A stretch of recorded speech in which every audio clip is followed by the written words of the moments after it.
স্বপ্ন তার আকাশ ছোঁয়ার, কিন্তু তাকে সংসারের গণ্ডিতে বেঁধে দেওয়ার চেষ্টা করছিল অভিভাবকরা। তাদের চেষ্টা ব্যর্থ হলো। স্কুলের প্রধান শিক্ষিকাকে ফোন করে বিয়ে রুখে দিল এক নাবালিকা। স্কুলে পড়াশোনা করছে মালদার পুকুরিয়া থানার রতুয়া ২ নম্বর ব্লকের এক নাবালিকা, অথচ তার ইচ্ছার বিরুদ্ধে তার মা বাবা বিয়ে ঠিক করে ফেলে। তার আগে বুদ্ধি করে মেয়েটি ফোন করে তার স্কুলের প্রধান শিক্ষিকাকে। তিনি এবং প্রশাসন মধ্যস্থতা করে বিয়ের পিঁড়িতে বসা থেকে রেহাই দেন তার ছাত্রীকে। শারীরিক এবং মানসিক কারণে শুধু নয়, আইনের চোখে বাল্যবিবাহ দণ্ডনীয় অপরাধ। এর জন্য তাকে সাজা পেতে হতে পারে। বিয়ের হাত থেকে রেহাই পেয়ে খুশি নাবালিকা। সে জানায়, আমি পড়াশোনা করে নিজের পায়ে দাঁড়াতে চাই। বাংলার রূপশ্রী, কেন্দ্রের বেটি বাঁচাও বেটি পড়াও প্রকল্পের মাধ্যমে মেয়েদের যখন অগ্রগতির প্রচেষ্টা করছে প্রশাসন, আর ঠিক সেই জায়গায় দাঁড়িয়ে মালদায় এরকম একটি ঘটনা আজও প্রমাণ করে প্রত্যন্ত গ্রাম অঞ্চলে আজও সচেতনতার অভাব রয়েছে। মানুষ যদি সচেতন না হয়, তাহলে সরকার যত রকম প্রকল্পই আনুক না কেন, তার কোনোটাই সুফল পাওয়া যাবে না, এমনটাই মনে করছে অনেকে। মালদা থেকে বিশ্বজিৎ মণ্ডলের রিপোর্ট, এস নিউজ।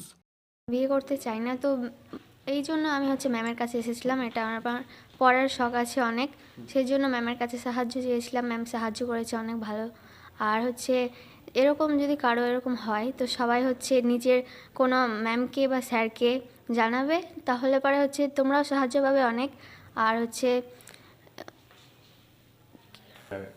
না, ম্যাম তো সাহায্য করে। আর এটা অন্যায় বাল্যবিবাহ করা, তো এটা তো আমি এখন করতে চাই না। আমার পড়ারও অনেক শখ, তাই জন্য ম্যাম আমার মাথায় এটা আসলো যে ম্যামকে বললে ম্যাম কিছু না কিছু করবেই। সেই জন্য আমি ম্যামকে বললাম, আর ম্যাম আমায় সাহায্যও করলো অনেক। তাই ম্যামের কাছে আমি অনেক কৃতজ্ঞ। ম্যামকে আমি থ্যাংক ইউ বলতে চাই। Thank you ma'am. আর আমি ক্লাস 9-এ পড়ি। তুমি তোমার বাবা মাকে বলোনি যে আমি বিয়ে করবো না? ওরাও দিত না, তো ভালো দিতে চেয়েছিল, তো আমি আবার তাও আমি করতে চাই না এখন, তো ওই জন্য আমি ম্যামকে বললাম। ম্যাম সাহায্য করলো। যদি কম বয়সে বিয়ে দেয় কি অসুবিধা হতো? কম বয়সে শারীরিক অসুস্থতা থাকবে, আর এখনও তো 18 বছর হয়নি। 18 বছরের নিচে থাকলে শারীরিক সমস্যা দেখা দিতে পারে। সেই জন্য এটা অন্যায়। এটা করলে পারে নিজেরই ক্ষতি হতো, তাই জন্য। তুমি যে আজকে নিজের বিয়েটা নিজেই বন্ধ করে দিতে পারলে, কাকে তুমি ধন্যবাদ দেবে? ম্যামকে দিলাম, কারণ ম্যাম আমাকে সাহায্য করেছে। আগামী যে কম বয়সী মেয়েদের বিয়ে হয়, তাহলে তুমি ওদের উদ্দেশ্যে কি বার্তা দেবে? হ্যাঁ, তোমরাও নিজের ম্যাম বা নিজের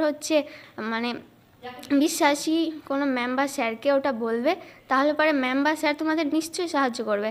এরকম না যে তোমাদের সাহায্য করবে না, অবশ্যই সাহায্য করবে, কারণ এটা অন্যায়। তোমরা বলে দেখবে, এটা অবশ্যই ম্যাম বা স্যার সাহায্য করবেই।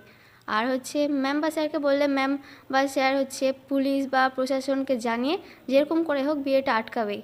আর এটাতে তোমাদের কোনো লজ্জার ব্যাপার না, তোমরা বলতেই পারো, কিছু হবে না। আছে তো আন্ডার এজ বিয়ে তো হয় না, কিন্তু বাড়ির গার্জেনরা না বুঝে অনেক সময় মেয়েদের চাপ দিয়ে বিয়ে করায়।